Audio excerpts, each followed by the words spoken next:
everyone. അപ്പോൾ നമ്മുടെ NEET 2022 exams ഇതാ എത്തിപ്പോയി. അപ്പോൾ എക്സാമിന് നമ്മൾ ശ്രദ്ധിക്കേണ്ട ഇമ്പോർട്ടൻ്റ് ആയിട്ടുള്ള കാര്യങ്ങൾ എന്തൊക്കെയാണെന്നുള്ളതാണ് നമ്മൾ ഇന്ന് പറയാൻ പോകുന്നത്. അപ്പോൾ ഏറ്റവും ആദ്യം തന്നെ നമ്മൾ നീറ്റ് എക്സാമിന് നമ്മുടെ ഹാളിൽ അലൗഡ് ആയിട്ടുള്ള ഐറ്റംസ് ഏതൊക്കെയാണ്. അപ്പോൾ നിങ്ങൾക്കൊക്കെ ഒരുപാട് കൺഫ്യൂഷൻസ് ഉണ്ടാകും. പേന കൊണ്ടുപോകുമ്പോൾ മിസ്സേ, അല്ലെങ്കിൽ നമ്മൾ പെൻസിൽ ബോക്സ് കൊണ്ടുപോകുമ്പോൾ, വാച്ച് കൊണ്ടുപോകുമ്പോൾ, അങ്ങനെ കുറേ ഡൗട്ടുകൾ ഉണ്ടാകും. അപ്പോൾ എന്തൊക്കെ ഐറ്റംസ് ആണ് നമ്മുടെ എക്സാമിനേഷൻ സെൻറ്ററിൽ അല്ലെങ്കിൽ എക്സാമിനേഷൻ ഹാളിൽ കയറുമ്പോൾ അലൗഡ് ആയിട്ടുള്ളതെന്ന് ചോദിച്ചിട്ടുണ്ടെങ്കിൽ നമുക്ക് പറയാം അഡ്മിറ്റ് കാർഡ് അല്ലേ. അപ്പം നമ്മളുടെ പാസ്പോർട്ട് സൈസ് ഫോട്ടോ ഒട്ടിച്ച അഡ്മിറ്റ് കാർഡ് നിർബന്ധമായിട്ടും കയ്യിൽ വെക്കാം. അതുകൂടാതെ അതേ പാസ്പോർട്ട് സൈസ് ഫോട്ടോയുടെ എക്സ്ട്രാ കോപ്പിയും നിങ്ങൾ കയ്യിൽ വെക്കണം. പിന്നെയോ ഒറിജിനൽ ID കാർഡ് കയ്യിൽ വെക്കുക. അപ്പോൾ ഒറിജിനൽ ID കാർഡ് എന്ന് പറയുമ്പോൾ നമ്മുടെ 12th അഡ്മിറ്റ് കാർഡ് ആകാം, അല്ലെങ്കിൽ ആധാർ കാർഡ്, അല്ലെങ്കിൽ ration card, voters ID, passport, driving licence or PAN card, ഇതിൽ ഏതെങ്കിലും ഒരു ID കാർഡ് നിങ്ങൾ കയ്യിൽ നിർബന്ധമായിട്ടും വെക്കേണ്ടതാണ്. ദെൻ വാട്ടർ ബോട്ടിൽസ് നമുക്ക് കൊണ്ടുപോകാം, പക്ഷേ ട്രാൻസ്പെറൻ്റ് ആയിട്ടുള്ള വാട്ടർ ബോട്ടിൽസ് ആയിരിക്കണം. സാനിറ്റൈസറും കയ്യിൽ വയ്ക്കാം. 50 ml ചെറിയ ബോട്ടിൽസ് ആണ് അലൗഡ് ആയിട്ടുള്ളത്. ദെൻ ഷുഗർ പേഷ്യൻസ് ഉണ്ടെന്നുണ്ടെങ്കിൽ നമ്മൾ നേരത്തെ പെർമിഷൻ എടുത്തിട്ട് ഫുഡ് ഐറ്റംസ്, അതായത് ഫ്രൂട്ട്സോ അല്ലെങ്കിൽ ഷുഗർ ടാബ്ലറ്റ്സോ നമുക്ക് കയ്യിൽ വെക്കാവുന്നതാണ്. അപ്പോൾ ഇത്രയും കാര്യങ്ങളാണ് നമ്മൾക്ക് എക്സാമിനേഷൻ സെൻറ്ററിൽ കയറുമ്പോൾ നമ്മുടെ കയ്യിൽ വെക്കാവുന്ന കാര്യങ്ങൾ എന്ന് പറയുന്നത്. അപ്പം അങ്ങനെയാണെങ്കിൽ ബാർഡ് ആയിട്ടുള്ള അലൗഡ് അല്ലാത്ത ഐറ്റംസ് എന്തൊക്കെയാണെന്ന് ചോദിച്ചാൽ നമുക്ക് പറയാം ബിറ്റ്സ് ഓഫ് പേപ്പർ കഷ്ണങ്ങൾ, അഡ്മിറ്റ് കാർഡ് അല്ലാതെ, അതല്ലെങ്കിൽ ഒറിജിനൽ ID പ്രൂഫ് അല്ലാതെ വേറെ ഒരു പേപ്പറും നിങ്ങൾ നിങ്ങളുടെ കയ്യിൽ വെക്കാൻ പാടുള്ളതല്ല. ജോമെട്രി ബോക്സ് അല്ലെങ്കിൽ പെൻസിൽ ബോക്സ് ഒന്നും അലൗഡ് അല്ല. ദെൻ പ്ലാസ്റ്റിക് കവേഴ്സ്, ഒരു തരത്തിലുള്ള കവറുകളോ ഒന്നും നിങ്ങൾ നിങ്ങളുടെ കൈവശം വെക്കരുത്. ദെൻ പെന്ന് നമുക്ക് ഇൻവിജിലേറ്റർ അവിടെ നിന്ന് പ്രൊവൈഡ് ചെയ്യുന്നതായിരിക്കും. അപ്പം നിങ്ങൾ പെന്നോ പെൻസിലോ അങ്ങനെയുള്ള കാര്യങ്ങളൊന്നും കൊണ്ടുപോകേണ്ട ആവശ്യമില്ല. അപ്പം pen, scale, writing pad, eraser, pen drive, calculator, log table, ഇതൊന്നും തന്നെ നിങ്ങൾ കയ്യിൽ വെക്കേണ്ട ആവശ്യമില്ല. ഇതെല്ലാം ബാർഡ് ഐറ്റംസ് ആണ്.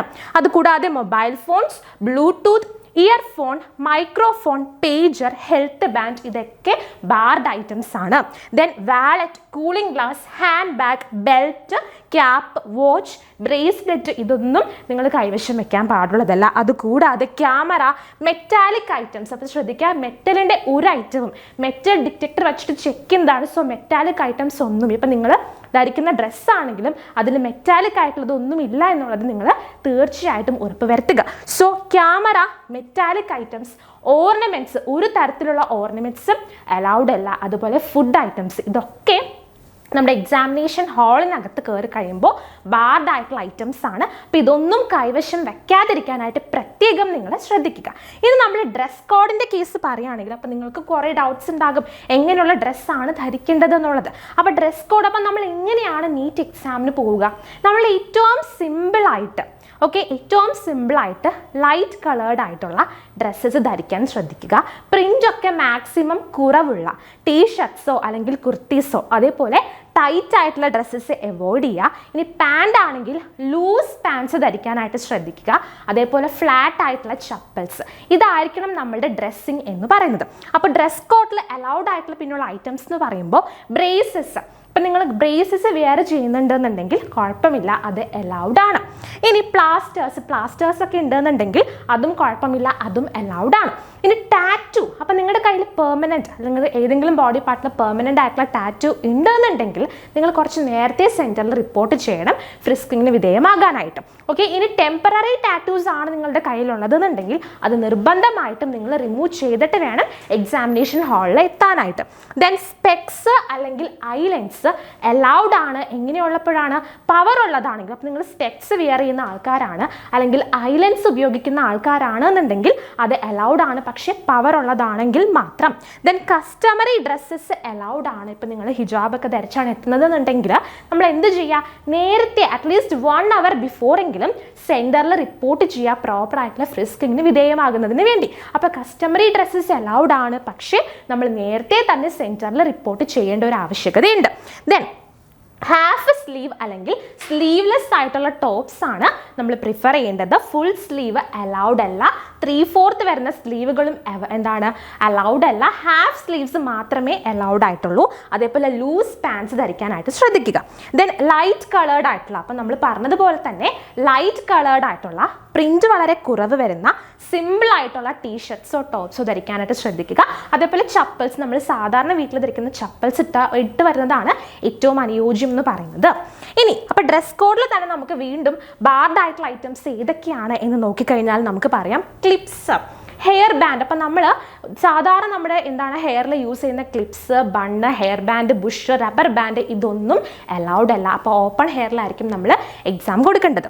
ഇനി ജീൻസ്, അപ്പോൾ ജീൻസ് അലൗഡ് അല്ല. അതേപോലെ മെറ്റാലിക് ഐറ്റംസ് നമ്മൾ പറഞ്ഞു. ഇപ്പം നമ്മുടെ ഡ്രസ്സസിൽ മെറ്റാലിക് ആയിട്ടുള്ള ബട്ടൺസോ അങ്ങനെ എന്തെങ്കിലുമൊക്കെ ഉണ്ടെന്നുണ്ടെങ്കിൽ അതൊരു പ്രോബ്ലം ആവാനുള്ള ചാൻസ് ഉണ്ട്.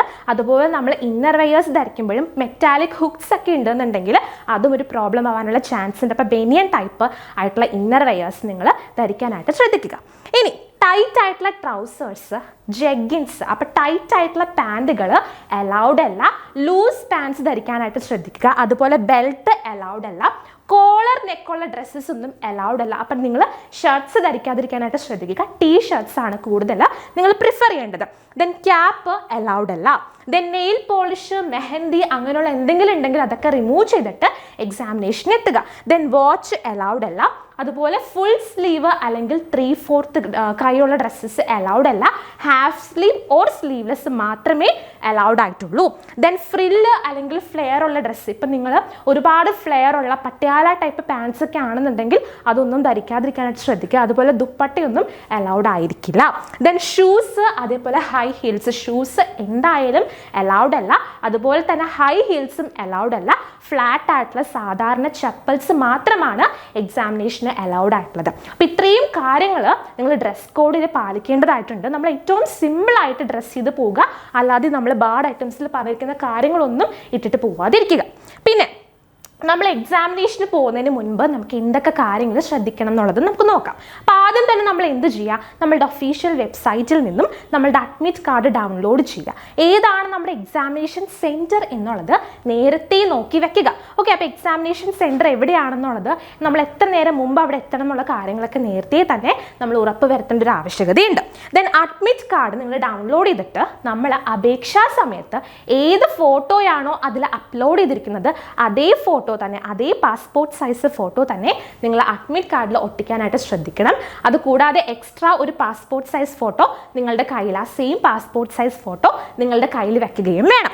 ദെൻ സിഗ്നേച്ചർ, അപ്പം നമ്മുടെ അഡ്മിറ്റ് കാർഡിൽ സ്റ്റുഡൻസിന് സൈൻ ചെയ്യാനായിട്ടൊരു പ്ലേസ് ഉണ്ടാകും. അവിടെ in front of the invigilator ആണ് നിങ്ങൾ സൈൻ ചെയ്യേണ്ടത്. അപ്പം നേരത്തെ സൈൻ ചെയ്തുകൊണ്ട് പോകരുത്. ദെൻ അത് കഴിഞ്ഞ് എക്സാം കഴിഞ്ഞതിന് ശേഷം നമ്മൾ അഡ്മിറ്റ് കാർഡ് ഇൻവിജിലേറ്ററിന് തിരിച്ചു കൊടുത്തിട്ട് വേണം എക്സാമിനേഷൻ ഹാളിൽ നിന്നും പുറത്തിറങ്ങാനായിട്ട്. അതും നിങ്ങൾ നിർബന്ധമായിട്ടും നോക്കേണ്ട കാര്യങ്ങളാണ്. ഇനി എക്സാമിനേഷൻ സമയത്ത് നമ്മൾ എന്തൊക്കെയാണ് ശ്രദ്ധിക്കേണ്ട കാര്യങ്ങൾ? അപ്പം അങ്ങനെ നോക്കിക്കഴിഞ്ഞാൽ നമ്മൾ ഓൾറെഡി പറഞ്ഞു പെന്ന് ഒന്നും അലൗഡ് അല്ല. അപ്പോൾ ബ്ലാക്ക് ബോൾ പെൻ നിങ്ങൾക്ക് ഹാളിൽ പ്രൊവൈഡ് ചെയ്യുന്നതാണ്. ദെൻ ടെസ്റ്റ് ബുക്ക്ലെറ്റ് 150 ഒക്കെ ആകുമ്പോഴത്തേനും നിങ്ങൾക്ക് പ്രൊവൈഡ് ചെയ്യും. അതിൻ്റെ സീലൊന്നും നിങ്ങൾ തുറക്കരുത്. ഇൻവിജിലേറ്റർ പറയുമ്പോൾ മാത്രം സീലൊക്കെ തുറക്കുക. ദെൻ OMR ഷീറ്റ് നിങ്ങൾക്ക് രണ്ട് കോപ്പി ഉണ്ടാകും. ഒരു ഒറിജിനൽ കോപ്പിയും അതിലൊരു ഓഫീസ് കോപ്പി ഉണ്ടാകും. അതൊന്നും സെപ്പറേറ്റ് ചെയ്യാതെ ഒരുമിച്ച് തന്നെ വെച്ചിട്ട് അറ്റംപ്റ്റ് ചെയ്യണം. ദെൻ നമ്മുടെ ടെസ്റ്റ് ബുക്ക്ലെറ്റിലും അതേപോലെ തന്നെ നമ്മൾക്ക് തരുന്ന OMR ഷീറ്റിലും ഒരു നമ്പറും കോഡും ഉണ്ടാകും. ഇത് രണ്ടും സെയിം അല്ലേ എന്നുള്ളത് നിങ്ങൾ തീർച്ചയായിട്ടും ഉറപ്പ് വരുത്തേണ്ടതാണ്. ദെൻ എക്സാമിന് ശേഷം OMR ഷീറ്റ് ഇൻവിജിലേറ്ററിന് റിട്ടേൺ ചെയ്യണം. അതുകൂടാതെ നമ്മളുടെ അഡ്മിറ്റ് കാർഡും റിട്ടേൺ ചെയ്യേണ്ടതാണ്. Then signature and time in attendance sheet, exam കഴിഞ്ഞതിന് ശേഷവും നമ്മൾ അറ്റൻഡൻസ് ഷീറ്റിൽ ടൈം എഴുതി സൈൻ ചെയ്യാനായിട്ട് മറക്കരുത്. ദെൻ നമ്മളുടെ സ്റ്റുഡൻസിന് ക്വസ്റ്റ്യൻ ബുക്ക്ലെറ്റ് ഹോമിൽ കൊണ്ടുപോകാം. അഡ്മിറ്റ് കാർഡ് അതേപോലെ തന്നെ OMR ഷീറ്റ് എന്തായാലും റിട്ടേൺ ചെയ്യണം. ഓക്കെ, അപ്പോൾ ഇത്രയും കാര്യങ്ങൾ എക്സാമിനേഷന് മുമ്പും എക്സാമിനേഷൻ സമയത്തും എക്സാമിനേഷൻ കഴിയുമ്പോഴും ഒക്കെ നമ്മൾ ശ്രദ്ധിക്കേണ്ടതായിട്ടുള്ള കാര്യങ്ങളാണ്. നമുക്കിനി നീറ്റിൻ്റെ മാർക്കിംഗ് സ്കീം നോക്കാം. മെയിനായിട്ട് 4 സബ്ജക്ട്സ് ആണ് വരുന്നത്. Physics, chemistry, botany and zoology. ഓരോ സബ്ജക്റ്റിൽ നിന്നും 2 സെക്ഷൻസ് ആയിട്ടായിരിക്കും ക്വസ്റ്റ്യൻസ് വരുന്നത്. സെക്ഷൻ എയും ഉണ്ടാകും, സെക്ഷൻ ബിയും ഉണ്ടാകും. സെക്ഷൻ എയിൽ നിന്നും 35 ക്വസ്റ്റ്യൻസ് ഉണ്ടാകും. സെക്ഷൻ ബിയിൽ നിന്നും 15 ക്വസ്റ്റ്യൻസ് ആണ്. അതിൽ 10 എണ്ണം മാത്രം അറ്റൻഡ് ചെയ്താൽ മതി. അപ്പോൾ നിങ്ങൾ 10ൽ കൂടുതൽ ക്വസ്റ്റ്യൻസ് അറ്റൻഡ് ചെയ്യുകയാണെന്നുണ്ടെങ്കിൽ ആദ്യത്തെ 10 എണ്ണമായിരിക്കും വാലുവേഷന് വേണ്ടി കണക്കാക്കുന്നത്. ദെൻ നമുക്ക് ഓരോ സബ്ജക്റ്റിൽ നിന്നും 180 മാർക്സ് ആണ് മാക്സിമം സ്കോർ ചെയ്യാൻ പറ്റുന്നത്. സോ 180 × സ്കോർ 720 ടോട്ടൽ സ്കോർ എന്ന് പറയുന്നത്. ഓരോ ശരി ഉത്തരത്തിനും 4 മാർക്സ് ആണ് നമുക്ക് കിട്ടുന്നത്. അതേപോലെ തെറ്റുത്തരത്തിന് -1 മാർക്ക് നെഗറ്റീവായിട്ട് പോവുകയും ചെയ്യുന്നു. അപ്പോൾ ഇത്രയുമാണ് നമ്മളുടെ നീറ്റിൻ്റെ മാർക്കിംഗ് സ്കീം എന്ന് പറയുന്നത്. അപ്പോൾ എല്ലാവരും എക്സാംസ് ഒക്കെ നന്നായിട്ട് എഴുതണം, അടിപൊളിയായിട്ട് എഴുതാം. എല്ലാവർക്കും ഓൾ ദി ബെസ്റ്റ്.